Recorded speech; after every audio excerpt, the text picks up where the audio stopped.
Tout le monde parle de ralentir, de se reposer, de se recharger, mais personne ne t'explique comment t'y prendre. Parce que le repos, c'est pas seulement une chose, ça en est 7.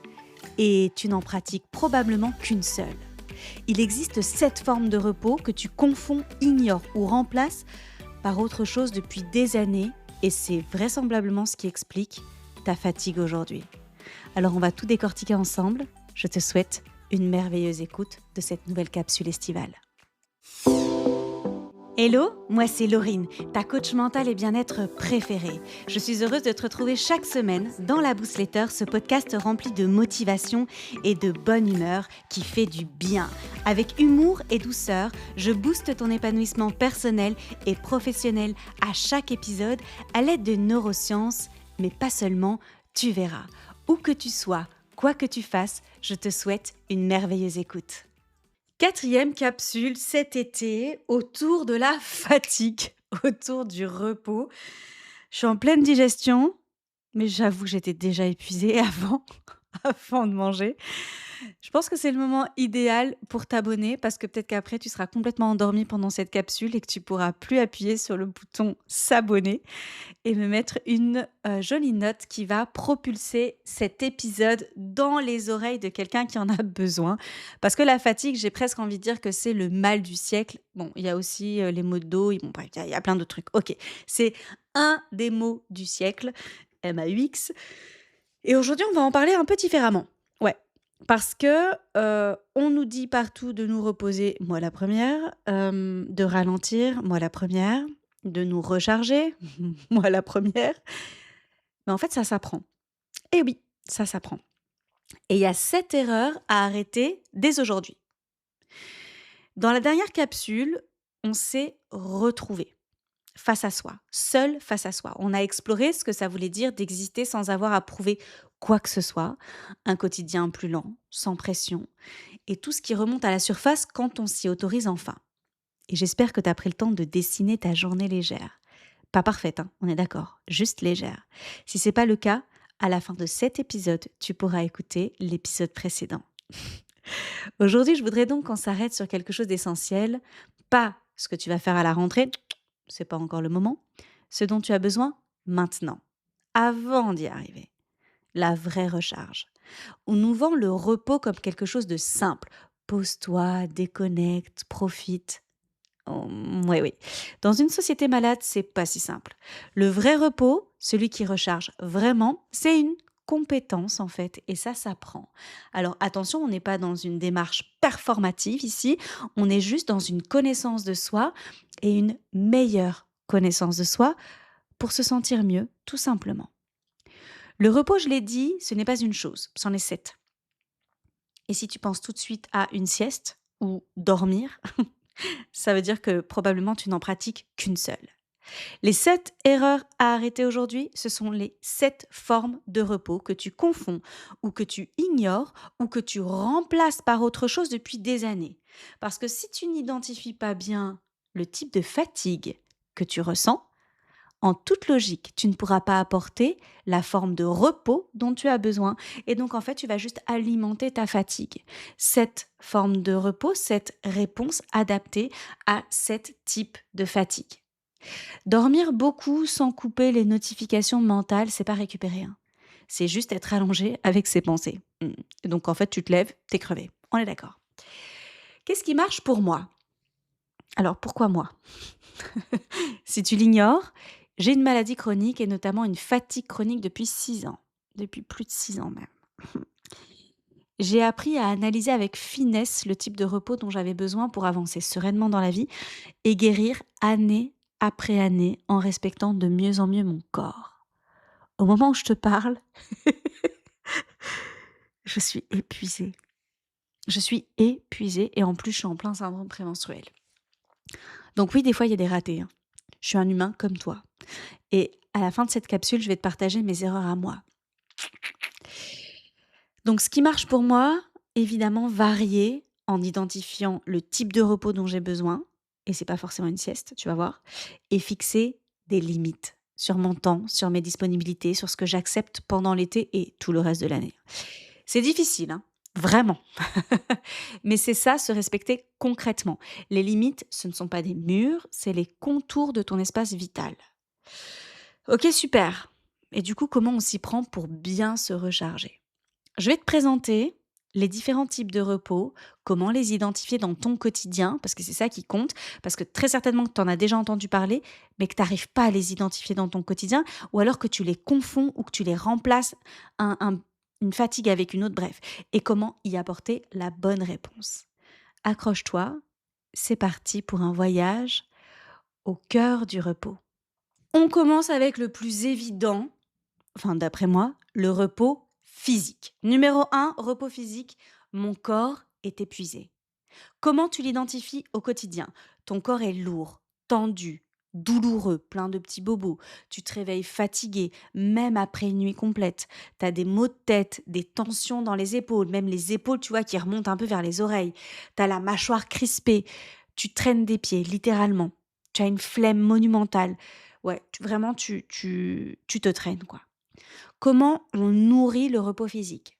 Alors, attention, j'enfonce des portes ouvertes. Dormir mieux et plus si nécessaire. Mais attention, peut-être que dans ton profil de dormeuse, tu as besoin de 6-7 heures, hein, OK? Tout le monde n'a pas besoin de 9 heures, 9h30 comme moi et heureusement pour vous.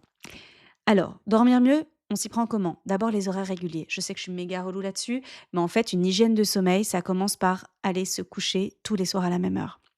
Dans une tranche horaire, on va dire, identique tous les soirs. Avoir une chambre fraîche, une bonne literie, du calme, de l'obscurité, avoir une chambre rangée, ouais, et une chambre qui te plaît, j'ai même envie d'ajouter. Faire des siestes courtes, 20 minutes maximum, des siestes courtes. Je sais que quand je fais une sieste, à l'heure actuelle, ouais, je refais des siestes, j'ai dit que j'étais épuisée, hein. Elle dure 1h30. C'est qu'il y a un souci. Bon, après, j'ai une maladie chronique, hein, donc on se compare pas. Bouger doucement, le mouvement doux, la marche, les étirements, le yoga doux, le pilate doux. Prendre des bains, manger de façon nourrissante, avec des calories pleines. Ne rien porter de lourd, ni physiquement, ni logistiquement. Le repos physique, il demande tout ça. À chaque fois, réfléchis dans ton quotidien comment tu peux le mettre en place. Deuxième repos, le repos mental. Donc à chaque fois, évidemment, tu peux remplacer repos par fatigue, hein. Donc la fatigue physique, OK, comment on l'identifie et qu'est-ce qui va nourrir le repos, OK, physique. Ensuite, la fatigue mentale et qu'est-ce qui va nourrir le repos mental. OK, tu as compris un peu le concept. Le repos mental, ma tête ne s'arrête jamais. Là, on est vraiment dans une fatigue mentale. Tu as du mal à te concentrer, tu oublies des choses, tu rumines, tu planifies non-stop, tu t'endors avec des listes dans ta tête, tu peux pas regarder un film sans checker ton téléphone. OK, là, on est vraiment dans une fatigue mentale. Qu'est-ce qui va nourrir le repos mental? Couper les notifications, les sollicitations. Donc vraiment, on allège, on allège, on allège et on coupe tout ce qui peut être coupé. Faire une seule chose à la fois. Une seule chose. Donc arrête d'être au téléphone en cuisinant, arrête de, je sais pas moi, regarder une vidéo, Instagram en te brossant les dents, enfin stop, stop, stop. Écrire ses pensées pour les vider de sa tête. Très pratique. Ça fonctionne très bien. Pratiquer la pleine conscience, la contemplation. Lire de la fiction légère pour s'évader, pour se distraire. Écouter de la musique sans rien faire d'autre.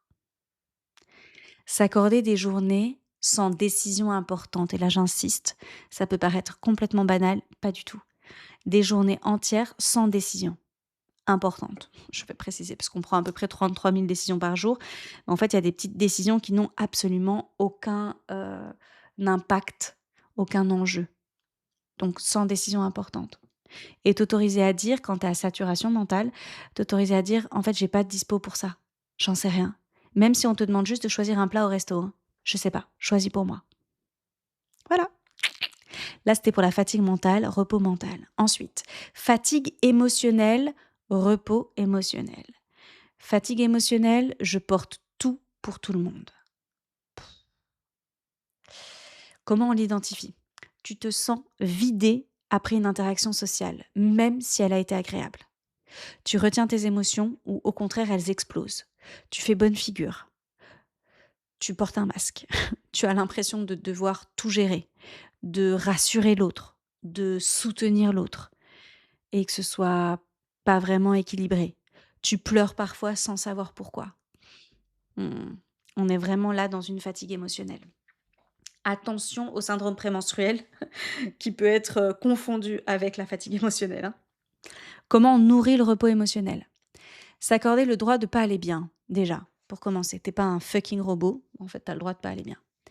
Parler à quelqu'un de confiance sans chercher à résoudre. Donc juste on dépose. On cherche pas de solution, de conseils, de je sais pas trop quoi, non, juste tu déposes. J'ai fait un mémo moi ce midi à une de mes meilleures amies, juste en mode Hulk, envie de tout défoncer. Ça demande rien, aucune réponse, juste c'est sorti de moi. Et ça m'apaise. Et elle, ça la fait rire, parce qu'elle sait que c'est temporaire, que c'est éphémère, et que je suis juste une boule d'hormones. Tenir un journal émotionnel. Un journal tout court d'ailleurs. Poser des limites sur ce qu'on absorbe émotionnellement, sur ce qu'on est prête à accepter d'absorber, ok? Consulter une thérapeute ou un coach. S'autoriser à dire je ne suis pas disponible. Et le respecter. Parce que si tu dis je suis pas dispo, mais qu'en fait tu te rends quand même dispo, ça marche pas. Le message est hyper contradictoire. Donc ça, c'était le numéro 3, fatigue émotionnelle, repos émotionnel. On passe au numéro 4, la fatigue sociale, le repos social. J'ai besoin d'être seule. Comment tu l'identifies dans ton quotidien? Chaque interaction te coûte de l'énergie. Tu redoutes les réunions, les repas de famille, les sorties entre amis, un moment en solo avec ton mec ou ta copine, peu importe. Tu as envie de disparaître, de te terrer chez toi, d'être isolé dans une grotte sans réseau. Même les conversations légères t'épuisent. Ouais. Qu'est-ce qui nourrit le repos social? Protéger des plages de solitude non négociables. Dire non aux invitations sans culpabiliser. Passer du temps seul en nature. Choisir des activités solitaires, la lecture, la balade, la cuisine pour soi. Limiter les obligations sociales. Tu as le droit de dire non. Tu as le droit de dire non. Oui, je tape sur mon bureau en même temps parce que j'ai encore eu une conversation récemment avec une femme extraordinaire qui se force à aller à une soirée où elle n'a pas envie d'aller en fait. Parce qu'elle n'ose pas dire non. Ok. Donc là, on a vu la fatigue physique, la fatigue mentale, la fatigue émotionnelle et la fatigue sociale. On passe à la fatigue sensorielle et donc au repos sensoriel. Là, on parle de tes sens et on est plutôt dans tout m'agresse.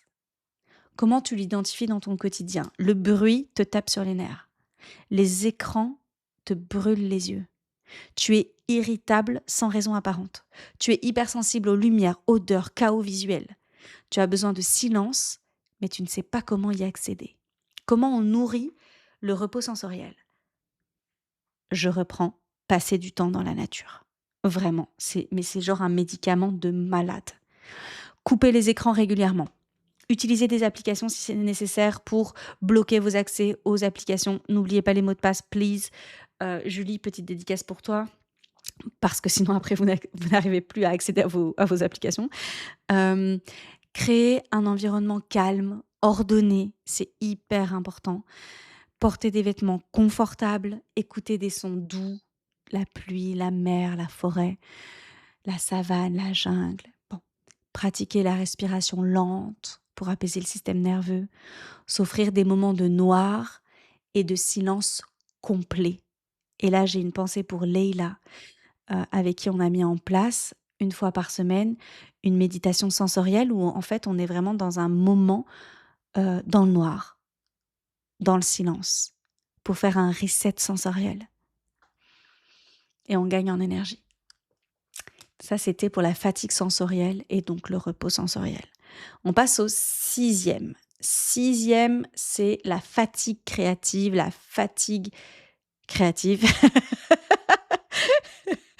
le repos créatif, oui.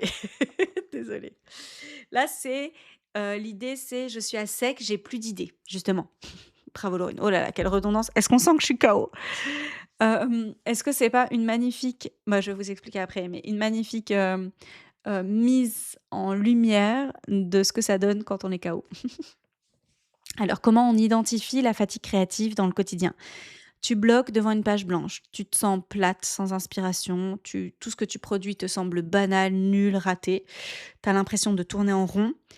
La création te pèse au lieu de te nourrir, de t'élever, de te faire vibrer. Oui, c'est une super créative qui parle. Comment on nourrit le repos créatif? Consommer sans produire, vraiment.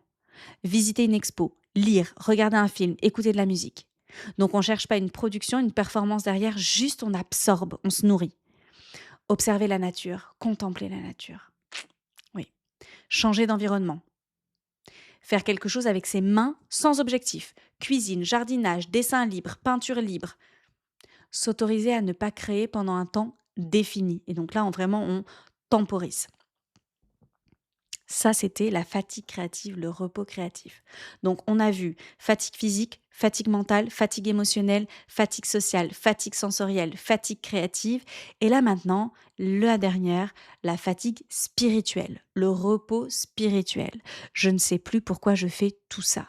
Et alors, très important, que tu crois en une religion quelconque ou pas, ça change rien. On va aller chercher vraiment l'essence même de ce qui a du sens pour toi, ok? Donc, au plus profond de tes tripes. Comment on identifie la fatigue spirituelle? Tu te sens déconnecté de toi-même, de ce qui compte vraiment.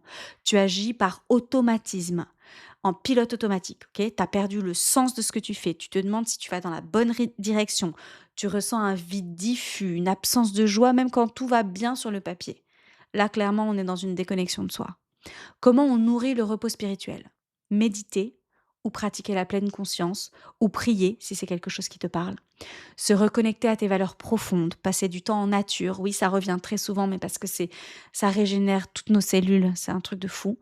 Tenir un journal de gratitude. Pratiquer ce qui te dépasse. Alors ça peut être de l'art, de la musique, du bénévolat, de la spiritualité. Se poser la question, qu'est-ce qui a du sens pour moi? Vraiment là, tout de suite, maintenant. Et on se reconnecte à ses valeurs. Ok, donc tu as 7 fatigues, 7, ok, et tu as 7 repos adaptés. Donc si tu ressens une fatigue physique, on est d'accord maintenant que tu ne peux pas apporter un repos créatif. Que si tu ressens une fatigue mentale, tu ne peux pas apporter un repos émotionnel. Est-ce que c'est clair? Ok. Alors maintenant, j'ai une question pour toi. De quel type de repos as-tu le plus besoin en ce moment? 1. Physique. 2. Mental. 3. Émotionnel. 4. Social. 5. Sensoriel. 6. Créatif. 7. Spirituel. Mets-moi en commentaire les repos ou le repos dont tu as le plus besoin en ce moment. Et quelle est la limite que tu pourrais poser dès maintenant, une seule, pour te protéger en ce mois d'août? Moi, clairement, j'ai dit que j'allais partager, je le fais. Ce qui me fait défaut aujourd'hui, c'est repos physique, repos émotionnel, repos social. Ouais, ouais. Alors, qu'est-ce que j'ai mis en place? Cette semaine, je suis seule chez moi. Je limite les interactions, je me chouchoute, je m'occupe de moi. Je privilégie mes coachings en termes de dépenses d'énergie. Et le reste du temps, je me laisse flotter. Je dors 9h à 9h30 par nuit. Je me couche, comme vous le savez, à 22h. Je m'endors dans la demi-heure qui suit. Je bois énormément d'eau parce que je sais que c'est un petit challenge pour moi. Et je communique. Je communique autour de mon état. C'est parfois mal compris, et j'en suis désolée. Mais une chose est sûre, je communique toujours autour de mes limites. Alors, à toi qui m'écoutes, si tu es épuisé ou fatigué, dis-le. Dis-le à ton entourage, que ce soit business ou perso. À toi qui m'écoutes, si quelqu'un te dit qu'il ou elle est épuisé ou fatigué, Demande-lui de quoi il ou elle a besoin et respecte-le. Ne force pas. Ne le prends pas personnellement par pitié. J'arrive plus à parler. Donne-lui de l'espace, du temps, bref, ce que la personne demande. Et tu verras que votre relation sera bien plus épanouissante pour chacun d'entre vous. Quand il y a une fatigue spécifique, on apporte une réponse spécifique. De la même manière que demain, tu as un problème de plomberie, tu vas pas appeler, je sais pas moi, une naturopathe pour, je sais pas moi, remettre l'eau dans ta salle de bain, OK? Voilà, c'est la même chose. Donc à chaque type de fatigue, son type de repos et on le respecte. On le communique et on le respecte. Une limite qui est posée cet été, c'est une énergie qui est préservée pour septembre. Et ça marche comme ça toute l'année, évidemment. Ne sous-estime jamais ça. Ce que tu plantes aujourd'hui, tu le récoltes demain. Waouh! Est-ce que c'est l'heure de faire la sieste maintenant? Bon, la capsule estivale était un petit peu plus longue, mais c'était important que je parcours tous les types de fatigue pour que tu puisses piocher dedans et y revenir à chaque fois que tu en as besoin. Dans la prochaine capsule, on va parler de la rentrée. On va préparer la rentrée. La rentrée que tu veux choisir et pas subir. De qui tu veux être en septembre et par où commencer, en douceur évidemment. Mais on a du temps. Profite. Et repose-toi, recharge-toi. D'où était à chacune d'entre nous. Si cette boostletter t'a inspiré, partage-la autour de toi. Je suis sûre qu'une femme de ton monde à toi en a besoin aujourd'hui. Prends soin de toi, puis prends soin des autres. Je te laisse sur un sourire et te dis à très vite. Bisous Boost. Incroyable, l'épisode est déjà terminé. J'espère qu'il t'a été aussi utile qu'il a été agréable pour moi de l'enregistrer. Est-ce que tu es prête à relever le challenge du jour pour booster ton bien-être ? Si l'épisode t'a plu, partage-le à tout ton monde. Tu n'imagines pas à quel point il peut être utile pour une de tes proches. Avant de se quitter, très important, vérifie que tu es bien abonné à la Boostletter. Et si l'épisode t'a plu, donne de la force à ce podcast et mets-moi une jolie note pour soutenir mon travail. Ça compte énormément pour moi et pour l'algorithme. Toute mon actualité se retrouve sur mon site internet coachinglorine.com. Je te souhaite une merveilleuse journée ou une belle nuit, où que tu sois. Prends soin de toi, puis prends soin des autres. Bisous Boost.